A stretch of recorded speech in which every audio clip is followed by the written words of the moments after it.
پیچھے کیا فرمایا تھا کہ تم اپنے عہد کو پورا کرو، میں اپنے عہد کو پورا کروں گا، اور میں نے تمہیں فضیلت بخشی ہے تمام جہان والوں کے اوپر۔ پھر آگے کی جو آیت ہے یہ بہت ڈرنے والی ہے، وَاتَّقُوا، اور ڈرو، یومن، اس دن سے، لا تجزی نفس عن نفس، جس دن کوئی نفس کسی نفس کے کام نہ آئے گا۔ یہاں پہ قیامت کا تذکرہ ہو رہا ہے کہ ڈرو اس دن سے جس دن کوئی نفس کسی نفس کے کام نہ آئے گا، شیئن، کچھ بھی، ذرا سا بھی نہیں، ولا یقبلو، اور نہ قبول کیا جائے گا، منہا، اس سے، شفاعتن، کوئی سفارش، ولا، اور نہ، یوخذو، لیا جائے گا، منہا، اس سے، عدل، کوئی بدلہ، ولا ہم ینصرون، اور نہ وہ مدد کیے جائیں گے۔ یہ جو ہے قیامت کے دن کا ڈسکرپشن ہے بیسیکلی، اور یہ بہت ہی ڈرنے والی بات ہے کہ ڈرو اس دن سے، لا تجزی نفس عن نفس شیئن۔ دنیا میں کیا ہوتا ہے، اگر آپ تھوڑا سا پریشان ہیں، اگر آپ تھوڑا سا بیمار ہیں، تو لوگ آپ کو ہمت دینے چلے آتے ہیں، ہمت دیتے ہیں، ملتے ہیں، پھر دوسروں کا غم سن کے آپ کا بھی غم کم ہونے لگتا ہے۔ لیکن اس دن کوئی آپ کے کام نہ آئے گا، اس دن صرف کچھ کام آئے گا تو وہ آپ کے اعمال ہیں جو آپ یہاں دنیا سے لے کے جا رہے ہیں، اس کے علاوہ کوئی بھی نہیں کام آئے گا۔ ابھی کیا ہوتا ہے، آپ کو تھوڑی پریشانی آئی، آپ اپنے ممی پاپا کو کنسلٹ کرتے ہیں، جو بھی آپ کے قرابت دار ہیں، قریب والے رشتے ہیں، ہسبینڈ ہیں، بچے ہیں، آپ ان سے شیئر کرتے ہیں، وہ لوگ آپ کی ہیلپ کرتے ہیں۔ لیکن اس دن جو بھی کما کے لے آئے گا اس کا ذمہ دار وہ خود ہوگا، کوئی اس کی مدد نہ کر سکے گا۔ یہاں تک کہ تیسرے پارے میں اللہ تعالیٰ ایک جگہ فرماتے ہیں کہ اس دن انسان اپنی بیوی سے، اپنے بیٹے سے، اپنے باپ سے، ہر رشتے سے بھاگے۔ مطلب کیا ہے کہ ہر رشتے کو وہ اپنے جان کے بدلے دینے کو تیار ہو جائے گا کہ یار اب ان سب کو لے لیجئے، ان سب کو اٹھا کے جہنم میں پھینک دیجئے، مجھے کوئی پرواہ نہیں، لیکن بس میری جان بخش دیجئے۔ اس دن ایسا نفسا نفسی کا عالم ہوگا۔ تو یہاں پہ یہی فرمایا کہ ڈرو اس دن سے جس دن کوئی نفس کسی نفس کے کام کچھ بھی نہ آئے گا، ولا یقبل منہا شفاعتن، اور کسی کی سفارش کام نہ آئے گی۔ یہ آیت جو ہے، اس کو پڑھنے کے بعد کس طرح سے لوگ شرک کر سکتے ہیں، کس طرح سے لوگ جو ہے مزاروں پہ جا کے پھر سکتے ہیں کہ فلانے بزرگ ہم کو بچا لیں گے، فلانے بزرگ جو ہیں وہ ہمارے لیے سفارش کریں گے، ہمارے لیے جو ہے کوئی بہت بڑی سفارش ہو جائے گی اور ہم ان کے پیچھے پیچھے لگ کے جنت میں چلے جائیں گے۔ یہ سب جو عقیدے ہیں کہ کتنے زیادہ گمراہی سے بھرے ہوئے ہیں، آپ خود بتائیے۔ تو وہی کہا جاتا ہے کہ جس انسان نے کتاب پڑھ لی اللہ کی، یعنی کہ جس نے قرآن سمجھ لیا، جس نے قرآن پڑھ لیا، اس کو اپنے ہر سوال کا جواب مل جائے گا۔ پھر اس کو کسی کے پاس بھاگنے کی ضرورت نہیں ہے، کسی سے پوچھنے کی ضرورت نہیں ہے کیا صحیح ہے کیا غلط ہے، اس کو خود اپنے ہر سوال کا جواب مل جائے گا، اور وہ جان جائے گا کہ وہ کتنا حق پہ تھا اور کتنا باطل پہ تھا۔ ٹھیک ہے، اسی لیے کہا جاتا ہے کہ ہر انسان کو قرآن کھول کے خود پڑھنا چاہیے، یہ سب کرنے کے بجائے کہ آپ جو ہے 42 ہیں تو آپ بدعتی ہیں، یہ سب کچھ نہیں ہوتا۔ ہم صرف مسلمان ہیں اور ہم صرف اس کتاب کو اور سنت کو فالو کرتے ہیں، دیٹس اٹ۔ ہم کو نہیں پتا ہے کہ بدعتی کیا ہے اور 42 کیا ہے، ہم کو اس سے مطلب ہی نہیں ہے کوئی۔ ہم صرف اپنے رب کو پہچانتے ہیں، ہم صرف اپنے نبی کو پہچانتے ہیں، اور ہم صرف ان کی کتاب کو پہچانتے ہیں، بس اس سے زیادہ ہم کچھ نہیں جانتے۔ اور کبھی بھی کوئی آپ سے پوچھے آپ کیا ہیں تو آپ کہہ دیا کریے ہم مسلمان ہیں صرف۔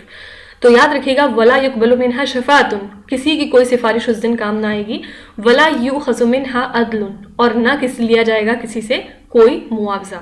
آگے قرآن شریف میں اللہ تعالیٰ اور ایک جگہ فرماتے ہیں کہ اس دن انسان اس دنیا کے برابر بھر کے سونا دینا چاہے گا اپنی جان کے بدلے، اور ہرگز نہ اسے ہم قبول کریں گے، ہرگز نہ اس کی یہ ڈیل قبول ہوگی۔ ایک جگہ اور اللہ تعالیٰ فرماتے ہیں کہ احد پہاڑ کے برابر بھر کے سونا وہ دینا چاہے گا اپنی جان کے بدلے میں، لیکن ہم اس کو بھی نہیں قبول کریں گے۔ اس دن تمہاری پکڑ ہونی ہے، تم کچھ بھی دے کے بچ نہیں سکتے ہو، یہ کہنے کا مطلب ہے۔ ٹھیک ہے، ولا ہم ینصرون، اور نہ وہ مدد کیے جائیں گے۔ اس دن مدد صرف کس کی کام آ سکتی ہے؟ اللہ رب العزت کی۔ اور مدد وہ کب کریں گے؟ جب آپ کے اعمال درست، جب آپ نے دنیا میں رہ کے لوگوں کے اوپر رحم کیا ہوگا تو اللہ تعالیٰ بھی اس دن انشاءاللہ آپ کے اوپر رحم کریں گے۔ اگر آپ صرف اس گمان میں جا رہے ہیں کہ آپ جو ہے امت محمد ہیں صلی اللہ علیہ وسلم، تو یہ ایک ٹیگ جو آپ کے ساتھ جا رہا ہے یہ کافی نہیں آپ کو بچانے کے لیے، کیونکہ میں نے پچھلے بھی لیکچر میں آپ کو بتایا تھا کہ نبی صلی اللہ علیہ وسلم نے اپنی سگی بیٹی فاطمہ رضی اللہ عنہا کو بول دیا تھا کہ تم اپنے اعمال خود لے کے آنا فاطمہ، میرے بھروسے تم نہ آ جانا قیامت والے دن، حشر کے دن، کیونکہ میں تم کو نہیں بچا پاؤں گا۔ تو یہ جو آیت ہے یہ بہت زیادہ غور و فکر کرنے والی ہے۔ ڈرو اس دن سے جس دن کوئی نفس کسی نفس کے کام نہ آئے گا، شیئن، کچھ بھی، ولا یقبلو، اور نہ قبول کیا جائے گا، منہا، ان سے، شفاعتن، کوئی سفارش، ولا یؤخذو، اور نہ لیا جائے گا، منہا، ان سے، عدل، کوئی بدلہ، ولا ہم ینصرون، اور نہ وہ مدد کیے جائیں گے۔ تو آئی گیس ٹائم ہو گیا ہے، ہم یہیں تک آج کا سیشن رکھتے ہیں۔ آج ہم نے بہت کم آیتیں کی لیکن بہت ہی پاورفل آیتیں ہیں ڈیفینیٹلی، ساری کی ساری۔